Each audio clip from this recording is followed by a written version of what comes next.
Welcome class. Today's lesson is called substitutions. It's another method of finding a solution to a system of equations. And this one's kind of neat. This is a table. It kind of gives you out some steps. I'm going to explain it in some other terms as I show you. So step 1 says to solve, if you need to, solve one of the equations for one variable. In other words, where it says y equals or x equals, if one of them doesn't say that. In our first example, right here, we have our one that already says y equals. So we don't need to do step 1 on our first one. Step 2, we are going to take what it says y equals. Y equals this right here. It's saying y is 5x plus 1. So we're going to plug it in for y on our second equation. So I'm going to bring up our second one over here. Starts out 4x plus, and this is where y would go. But instead of y, I'm going to put 5x plus 1 because that's what y equals. And then equals 10. So what we're going to do is work this out.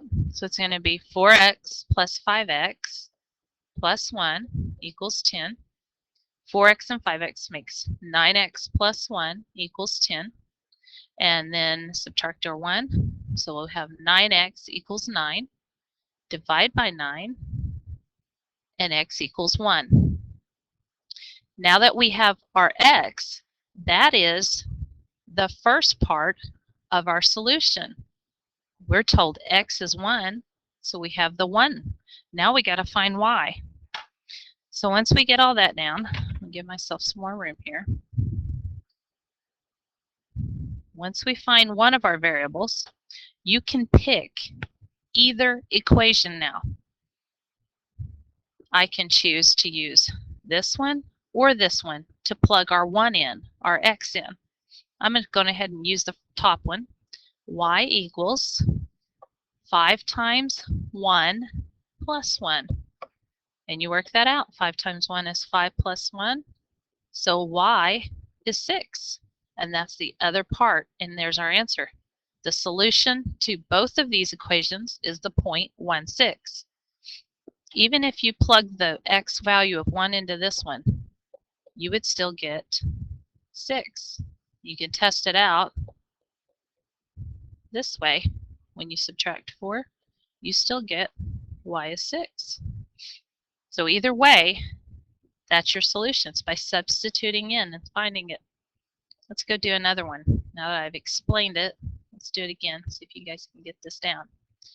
Here's a situation where neither equation is solved for one variable. So we're going to quickly change one. I'm going to use this top one here. I'm going to subtract my 2x and rewrite my equation to where it says y equals negative 2x plus 3. So now I know what y is. I'm going to plug it in for y in my second one. So it'll be 4x plus 4 times what my y is, which is negative 2x plus 3 equals 8. Now that I've substituted y in for y, I'm going to work it out. 4x, positive 4 times negative 2 is a negative 8x, and then 4 times 3 is a positive 12 equals 8. 4x minus 8x leaves a negative 4x plus 12 equals 8. Then we'll subtract 12, and we'll have negative 4x equals a negative 4, and then divide by negative 4. X is 1 again. So far in our solution, we have the x value of 1. And you don't have to solve for x first. I could have chosen to solve for y first if I wanted to rewrite the equation to say x equals, but that was a little harder in this situation. It's easier to go for x first. So once you get x is 1, we're going to take that value of x and we're going to plug it in to either one of these equations. And I'm going to use the top equation again.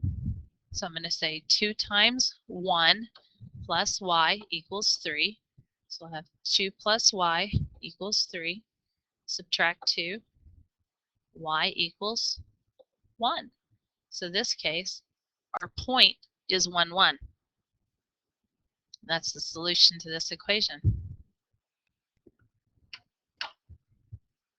And let's go to another example.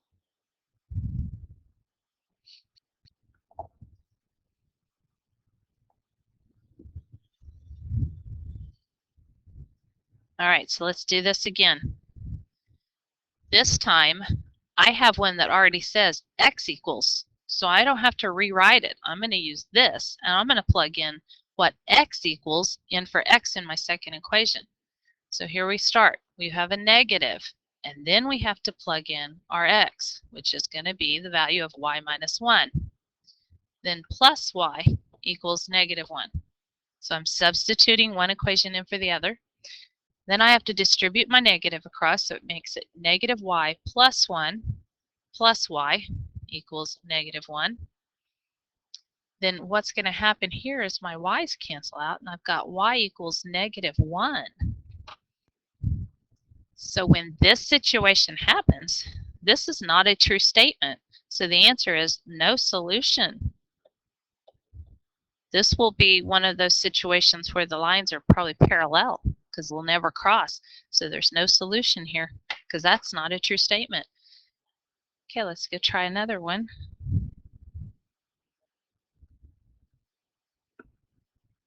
Get a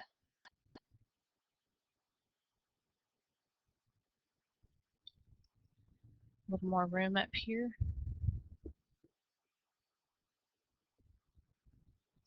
There we go. All right. Let's take this top equation and let's set it equal to probably y. I'm going to bring it over here. Negative 1 equals 2x minus y. I'm going to subtract my 2x away. So it'll be negative 2x minus 1 equals negative y. Get rid of my negative. So it'll be a positive 2x, positive 1, and a positive y. So now I see what y equals. Y is going to equal this whole 2x plus 1. And that's what I'm going to substitute in for y in my other equation. So we're going to have 8x minus 4 times, put this whole thing in here, 2x plus 1 equals negative 4. 8x, negative 4, so that makes negative 8x again. Subtract 4, hang on, got ahead of myself. Subtract 4 equals negative 4. Interesting. 8x minus 8x is gone. You're left with negative 4 equals negative 4. Now, when this happens, I'm assuming you're going to know already that this means there's an infinitely many solutions.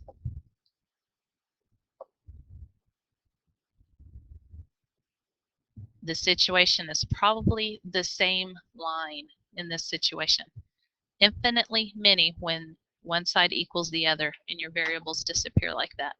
So when your variables cancel, you're either going to have a statement that's true in all occasions, that means infinitely many, or a statement that's not true, like 1 equals negative 1.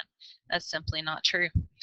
Or you're going to get a point. So those are the 3 situations that can come out when you substitute. And I hope you understand this, and I will see you in class.